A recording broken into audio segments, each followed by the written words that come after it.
लता जी का जो एक्सीडेंट हुआ है वो एक्सीडेंट नहीं है, उनकी हत्या की गई है। एक्सीडेंट की रूप दिया गया है, एक्सीडेंट का रूप दिया गया है, वो हत्या है। इसकी अच्छे से जांच कराई जाए, क्योंकि वंदना गुप्ता और उषा लता में वहाँ भी नहीं बनती थी, किसी फ़ोन पे ही पैसा लेकर बन जाती थी और बुलाती भी थी, रात में ही बुलाती थी। और रजिस्टर में रिलेशन लिख करके मिलवाती थी। मतलब लड़का उसका बॉयफ्रेंड है, लेकिन उसका भाई वंदना गुप्ता का पूरा चिट्ठा जब से ज्वाइनिंग से लेकर के जहाँ ट्रांसफ़र हुए सारा चीज़ें लिख करके दिया था। देने के बाद समाज कल्याण विभाग से एक लेटर आता है मेरे पास। वंदना गुप्ता को कई बार फ़ोन पे बात कर तो ये सुना था कि ये नौकरी लेने के लिए मेरा ज़मीन तक बिका है, बहुत पैसा खर्च की हूँ, तो मैं पैसा निकालूंगी इसी से। पटना सिटी से बालिका गृह कांड से एक घटना सामने आई, जहां पर बच्चियों के साथ दुष्कर्म के मामले उजागर हुए। बच्ची ने मीडिया से बात करते हुए कई ऐसे आरोप लगाए। वहां के संस्थापक वंदना गुप्ता पे बात करेंगे। उन्हीं के साथ काम कर चुके हैं रंजीत हमारे साथ है। रंजीत, जिस तरीके से घटना हुई है बालिका गृह कांड की, आप उनके साथ काम कर चुके, क्या आपको इन सब चीजों के बारे में पता नहीं था? जी हाँ, हमें पता है। और पहले जिला बाल संरक्षण इकाई नवादा में वो बाल संरक्षण पदाधिकारी के पद पर भी रही है। और फरवरी 2018 में मेरा औरंगाबाद से ट्रांसफ़र हुआ था, मैं काउंसलर के पद पर था। वहाँ दत्तक ग्रहण संस्थान चलती थी, जिसमें नवंबर 2017 से फरवरी 2018 तक 6 बच्चे की मौत हो गई थी। किस कारण क्या था मौत का? कारण था वंदना गुप्ता का जो पद है बाल संरक्षण पदाधिकारी का, मूल पद उनका है, उनका काम है सुपरविजन करना बच्चों का, हाँ, बच्चों का, संस्थान का खाना पीना सभी चीज़ का पर्यवेक्षण करना कार्य था उनका। लेकिन उनका जो है शुरू से उन पर जहाँ जहाँ भी गई है वो बताएंगे, आपको सब बताएंगे, बिना पैसे के काम नहीं करते थे। और वहाँ MP सिन्हा जी संचालक थे संस्थान का, उनसे मोटी रकम लेती थी और उनके विरोध लिखती नहीं थी। जब मैं गया तो वहाँ मीडिया वाले को लगा दिया। मीडिया वाले जब बात उजागर किए तो DM साहब, तत्कालीन DM श्री कौशल कुमार जी जांच टीम गठन करते हैं। टीम में हम भी रहते हैं, सारे लोग रहते हैं। वहाँ बहुत अनियमितता था, बच्चे का मतलब इलाज ठीक से नहीं होता था, कुपोषण से ग्रसित रहता था। तो इसका जांच रिपोर्ट समाज कल्याण विभाग को दी गई, तो वो संस्था जो है ब्लैक लिस्टेड हो गया। ब्लैक लिस्टेड होने के बाद हम लोग को रिकवरी करने गए थे, मैं गया था और उषा लता सिन्हा गए थे। निशांत बालिका गृह की अधीक्षिका वो भी थी। कुछ दिन पहले एक्सीडेंट में उनकी मौत हो गई थी। अभी प्रभार वंदना गुप्ता को ही मिला हुआ है वहाँ का भी, ठीक है। और हमें लगता है कि कहीं ना कहीं उषा लता जी का जो एक्सीडेंट हुआ है वो एक्सीडेंट नहीं है, उनकी हत्या की गई है। एक्सीडेंट की रूप दिया गया है, एक्सीडेंट का रूप दिया गया है, वो हत्या है। इसकी अच्छे से जांच कराई जाए, क्योंकि वंदना गुप्ता और उषा लता में वहाँ भी नहीं बनती थी। वो टूर का पटना जब भी ट्रेनिंग में आती थी उनका, आपको एक चीज़ और बताना चाहूँ, उनका गृह जिला पटना है, मायका भी पटना सियाना में है और ससुराल भी पटना में ही है। उनका हस्बैंड से भी नहीं बनता है, डिवोर्स, शायद डिवोर्स चल रहा है कोर्ट में। और वो बच्ची को जो करेक्टर लेस बोल रही हैं, बच्ची मान लेते हैं करेक्टर लेस हैं, तो आप मैडम ये बताइए कि करेक्टर लेस बच्चियों से, बच्ची जो हैं उनका तो चाहने वाले भी बहुत होंगे, और ये उसी चाहने वाले को मिलाती हैं। जबकि गाइडलाइन ये है कि उनका पेरेंट्स से सिर्फ मिलेगा, या उनका पिता मिलेगा, भाई मिलेगा, या माँ मिलेगी। लेकिन ये उनका बॉयफ्रेंड को, मतलब जो लड़की से संपर्क में रहता था, लड़की से फ़ोन पे ही पैसा लेकर बात कराती थी और बुलाती भी थी, रात में भी बुलाती थी। और रजिस्टर में रिलेशन लिख करके मिलवाती थी। मतलब लड़का उसका बॉयफ्रेंड है, लेकिन उसका भाई।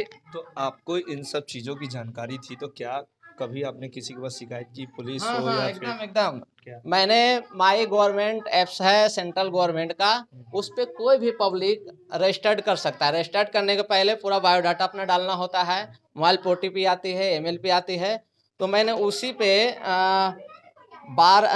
27/12/2018 को माननीय प्रधानमंत्री महोदय को वंदना गुप्ता का पूरा चिट्ठा जब से ज्वाइनिंग से लेकर के जहाँ ट्रांसफ़र हुए सारा चीज़ें लिख करके दिया था। देने के बाद समाज कल्याण विभाग से एक लेटर आता है मेरे पास, जिसका दिखाइए, कैमरे पे दिखाइए। हाँ दिखा रहे हैं, एक मिनट। उस पत्र में हमसे साक्ष्य मांगा जा रहा है। हाँ समाज इसका, कल्याण हाँ विभाग के समाज कल्याण विभाग का, जिसका पत्रांक संख्या 410 है। पत्रांक संख्या देखिए, 2 लेटर आते हैं, ये सेकंड लेटर आपको दिखा रहा हूँ, दोनों इसी में है। और आपसे साक्ष्य इन सभी घटनाओं के हाँ लिए घटनाओं का मांगा जाए, जबकि मैंने बिंदुवार जांच की टोटल बिंदु लिख दिया था। अच्छा, जांच का टोटल बिंदु लिख दिया था, साक्ष्य मांगा गया, शपथ पत्र मांगा गया।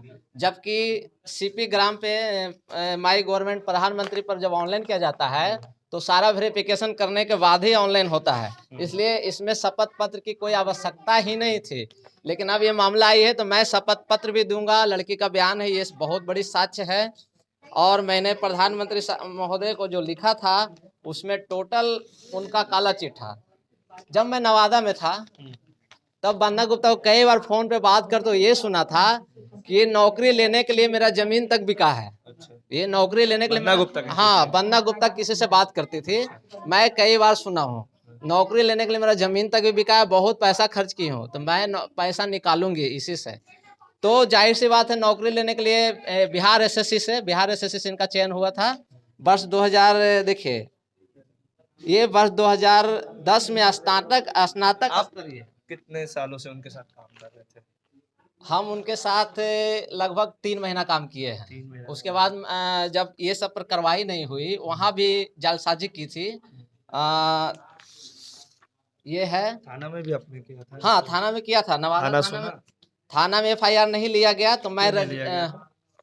पता नहीं, उनका एक मनोज कुमार एसआई है, हाँ, उनसे उनका बहुत ज्यादा फोन पे बात होता है। अच्छा, टच में। टच में थी बहुत ज्यादा।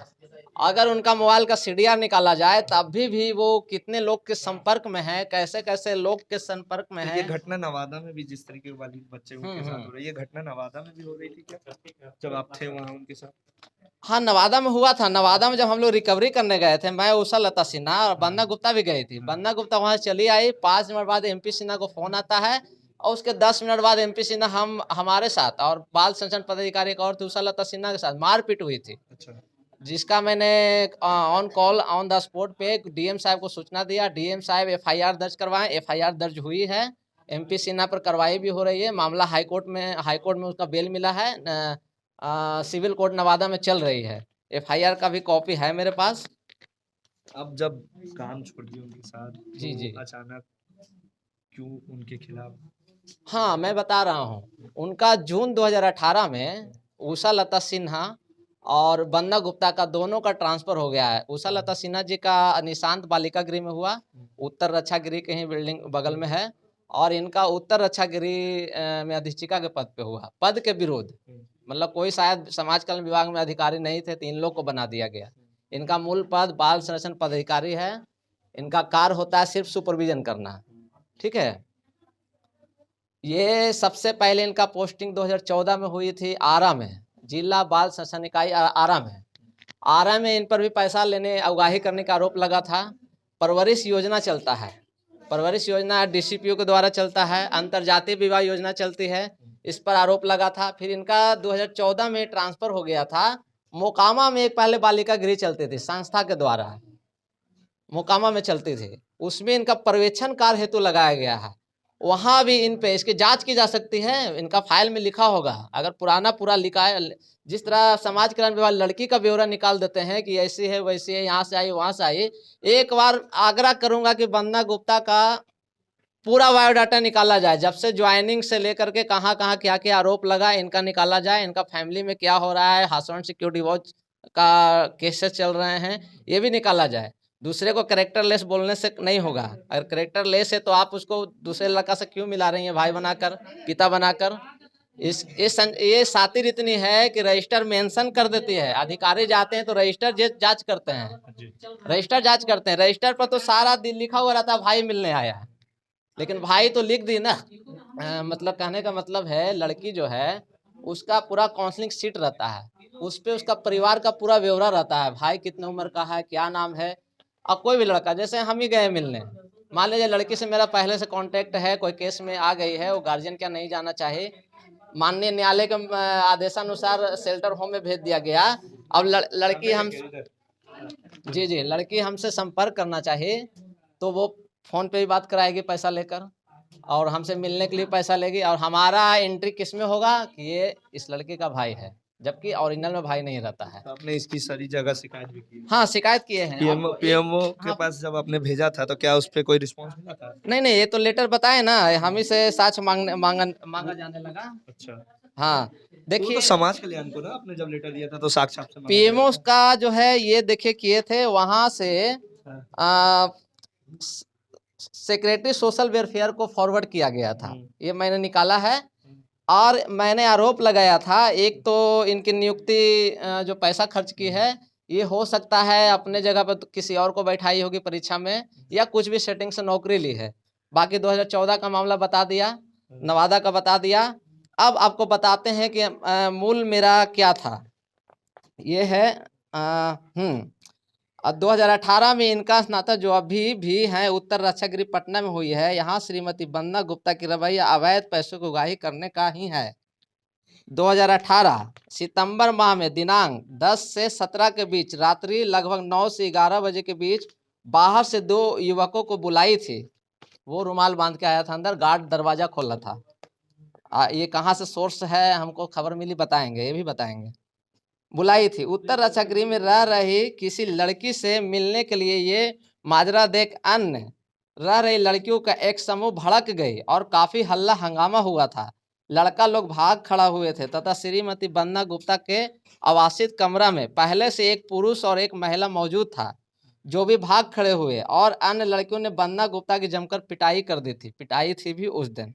हंगामा देखकर आलमगंज थाना महिला दल के साथ आए थे, और जिला बाल श्रम इकाई का पटना के सहायक निदेशक जो कामत जी हैं, वो हमेशा इनको बचाते आते हैं, सहायक निदेशक भी आए थे। वहां लगे सीसीटीवी फुटेज को भी देखा गया था, जो दृश्य साफ था। बाहर से लड़का आया था और गेट भी दरवान के द्वारा खोला गया था और युवक अंदर प्रवेश किया था। ये मामला को भी रफा दफा करने की कोशिश की जा रही है। ये उस टाइम का है, इसलिए की जा रही है। अब तो कर दी गई, अब तो वीडियो भी नहीं होगा, है ना। वहां रह रही युवती जो श्री वंदना गुप्ता सुबह 8। एक चीज बताइए, पीएमओ के पास आप ये लेटर हाँ, भेजे हाँ। तो उसका रिस्पांस क्या है? उसका रिस्पांस कुछ नहीं, बस वो पीएमओ को दिए तो वो फॉरवर्ड समाज कल्याण विभाग को ही कर दिया गया। समाज कल्याण विभाग से हमसे ही साक्ष्य मांगा गया, जबकि साक्ष्य का पूरा बिंदु लिखा हुआ है। ये जांच होनी चाहिए थी, उनका मोबाइल का सीडीआर जांच होनी चाहिए थी, अभी भी इस मामले में भी जांच होनी चाहिए। और सप्लायर जो वहाँ है, खाना मतलब खाद्य सामग्री जो पहुंचा, उनसे भी अवैध कमीशन लेती है, फर्जी वाउचर भी लगाते हैं। वाउचर का ओरिजिनल आप नियम हो गया, जीएसटी बिल का ही वाउचर चाहिए। जीएसटी मतलब सत्यापन उसका कर लिया जाए, और उनका जो आगंतुक मिलने वाला रजिस्टर है उसका भौतिक सत्यापन करा लिया जाए। एक एक नाम और पता के साथ, जहाँ का पता है वहां से जाकर पूछताछ किया जाए कि आप मिलने गए थे। वो खुद बोलेगा हम नहीं गए थे, किसी और का, उसका भाई का नाम पर किसी और से मिलाती है। मामला ये है, अंदर रह रही लड़की देखेगी, कोई ज्यादा पैसा देता है तो वो परिसर में एक कमरा रखी हुई अपना, अपने लिए, मतलब कि रात में रुकने के लिए, उस कमरा में भी मिलाती है आधा आधा घंटा तक, जबकि गैर कानूनी है। और सबसे मेन पॉइंट ये है कि किसी लड़की का अगर हाई कोर्ट में डेट होता है, तारीख होता है, तो ये सुबह 8 बजे लड़की को लेकर निकल जाती है और फिर अपने घर पे भी जाती है, उधर भी ये लड़का से मिलाती है। क्योंकि इसका साक्ष्य ये है कि वंदना गुप्ता सूट पहनकर बाहर निकलती है, और शाम में जब लड़की को लेकर आते साड़ी में कैसे आ जाती है, कहाँ से साड़ी बदल लेती है। इनका अपना घर असियाना में है, कहीं पे है, ये घर पे ही मिलाते हैं। जो ज्यादा पैसा देता है, मतलब मिलने जुलाने का इनका पूरा सेटिंग है। और मिलाती उसी से है जो लड़का से पहले से अफेयर चल रहा है, लड़की का गलत टाइप से उन्हीं लोग से मिलाती है। और दूसरी लड़की देखती है तो वो तो अब रूम में बंद कर दीजिएगा आधा घंटा लड़का लड़की को, तो वहाँ तो वो कहने का मतलब आग और मोम साथ रहेगा तो वो पिघलेगा ही, उसको तो सेक्सी करने के लिए आप दे रहे हैं जगह, ये तो कंफर्म हो जाता है, बंद कर दे रहे हैं। दरवान भी इन्वॉल्व है इसमें। अब रही बात लड़की अगर गुटखा उटका खाती है तो आप क्या कर रहे हैं मैडम, गुटखा कैसे खा रही है वहाँ, इसकी भी जांच कीजिए। गुटखा खाती होगी तो थूक तो फेंकती होगी, नली का जांच कीजिए, सैंपल लीजिए, लैब में भेजिए कि गुटखा का अंश है कि नहीं है। जांच का बिंदु ये सब है, जांच करनी चाहिए थी। आप मामला वायरल होता है, वीडियो तुरंत जांच रिपोर्ट दे देते हैं। और डीएम साहब का स्टेटमेंट हमने सुना था, हम वो स्टेटमेंट सुनकर ही यहाँ आए इन लोग से संपर्क करके। जो भी अनाथालय में बच्ची रहती है, चाहे शेल्टर होम हो, उत्तर रक्षा गृह हो, अगर वहां पहुंच गई तो वो सरकार की बच्ची, सरकार की बेटी, सरकार का बच्चा, बालक बालिका सब सरकार का हो जाता है। और सरकार सभी जिला में एक साथ नहीं जा सकते हैं, इसलिए आप जिला पदाधिकारी हैं, सरकार का प्रतिनिधित्व आप कर रहे हैं। वो लड़की पढ़ी लिखी नहीं है, FIR दर्ज नहीं कर सकती है, आपको आदेश देना है थाना को कि आप FIR दर्ज कराइए। और FIR दर्ज वो बयान लेकर कलमबद्ध करेंगे, लड़की सिर्फ साइन देगी या अंगूठा लगाएगी, बयान लेना है आपको। FIR वो करेगी, पढ़ी लिखी है, एक तो आप उसको पागल कर रहे हैं, वो कैसे लिखेगी। तो देखिए ये थे रंजीत हमारे साथ, जिन्होंने बन्ना गुप्ता के साथ लगभग 3-4 महीने काम किया और कई बड़े आरोप बन्ना गुप्ता पे लगाए। आपको बता दूं कि पटना सिटी के बालिका गृह कांड में बच्ची ने मीडिया से बात करते हुए कई आरोप लगाए बालिका गृह कांड को लेकर कि किस तरीके से बच्चियों के साथ दुष्कर्म किया जाता था और लोगों के पास कैसे भेजा जाता था। और अब बन्ना गुप्ता के साथ काम कर चुके रंजीत ने भी कई बड़े आरोप बन्ना गुप्ता पर लगाए। जुड़े रहेगा लाइव बिहार के साथ, इससे जुड़ी तमाम खबरें लाइव बिहार देते रहेगा। लाइव बिहार यूट्यूब पर सब्सक्राइब और फेसबुक पर लाइक जरूर करें।